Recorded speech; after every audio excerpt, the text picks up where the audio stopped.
Hello à tous, bienvenue dans cette série de 13 épisodes de podcast Les pros savent, dédiés à un sujet très important pour votre entreprise, la comptabilité. Dans les 13 épisodes de cette série produite par Massif Pro, la communauté, vous allez comprendre concrètement à quoi votre compta peut vous servir.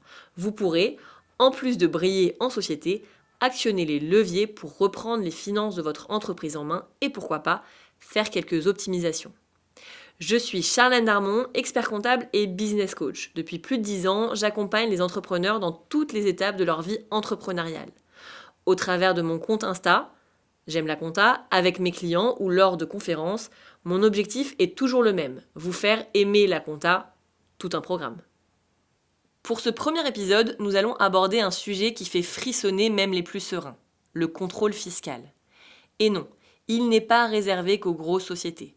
Les micro-entrepreneurs peuvent aussi être contrôlés. Alors installez-vous confortablement, je vous explique comment ça se passe concrètement. Beaucoup de micro-entrepreneurs pensent être sous les radars, mais c'est une grosse erreur d'appréciation. L'administration fiscale est de plus en plus équipée pour croiser les données. Vos déclarations de chiffre d'affaires, ce que vous déclarez sur l'impôt sur le revenu, mais aussi les informations que lui transmettent les plateformes, si vous vendez en ligne, ou même vos clients professionnels. Ce n'est pas une chasse aux sorcières, mais plutôt une vérification de la cohérence de vos flux. Avant tout, vous recevrez un courrier qui vous indiquera que vous allez faire l'objet d'un contrôle. Ce courrier précisera sa forme, la date à laquelle aura lieu le premier rendez-vous et surtout la période contrôlée. Un contrôle fiscal peut prendre plusieurs formes. Celle à laquelle on pense directement est la vérification de la comptabilité ou l'examen de situation fiscale personnelle, le SFP, pour les particuliers. Concrètement, c'est un contrôle approfondi qui va avoir lieu chez vous ou au bureau de l'administration fiscale. Mais il peut être aussi un simple contrôle sur place. L'administration vous envoie un courrier vous demandant de justifier un point précis, un chiffre d'affaires étrangement bas, une incohérence dans vos déclarations URSSAF et vos déclarations fiscales. Ça se passe donc principalement par échange de courrier ou d'email. Une fois que le choc de la réception du courrier est passé, vient la phase de remise des pièces. Elle commence avec la rencontre de l'inspecteur-inspectrice qui demande les documents nécessaires et gère le rythme des échanges. Dès qu'il ou elle aura terminé son analyse, vous fixerez un rendez-vous de synthèse qui est un entretien final où l'inspecteur présente ses constatations et le montant du redressement envisagé. S'il y a redressement, évidemment. Dans ce cas, vous recevrez ensuite un courrier récapitulatif résumant le contrôle, auquel vous pourrez répondre en contradictoire sous 30 jours et espérer faire baisser la note.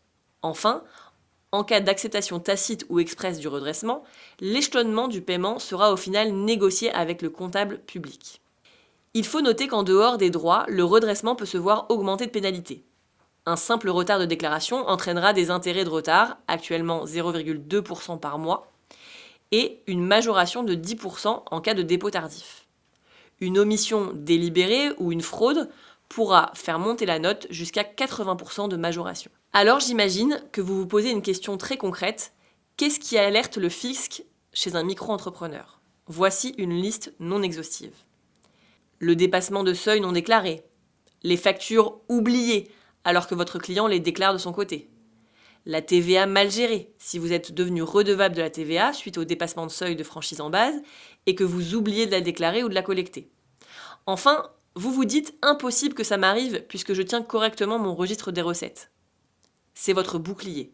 Même si l'obligation est minimale en micro, si vous tenez ce registre à jour et que vous pouvez justifier chaque encaissement avec une facture numérotée, vous êtes à l'abri de la grande majorité des problèmes en cas de contrôle. Et faites-vous aider sur la partie TVA. Ne restez pas seul. En bref, soyez carré mais sans stress. Le contrôle est un processus, pas forcément une punition.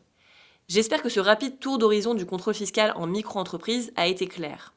Et j'espère surtout que cela vous a permis de dédramatiser un peu le sujet. Ce qu'il faudra donc retenir. Premièrement, le contrôle, même s'il en a tout l'air, n'est pas forcément une punition. Deuxièmement, si tu fais tout bien, tu n'as rien à craindre.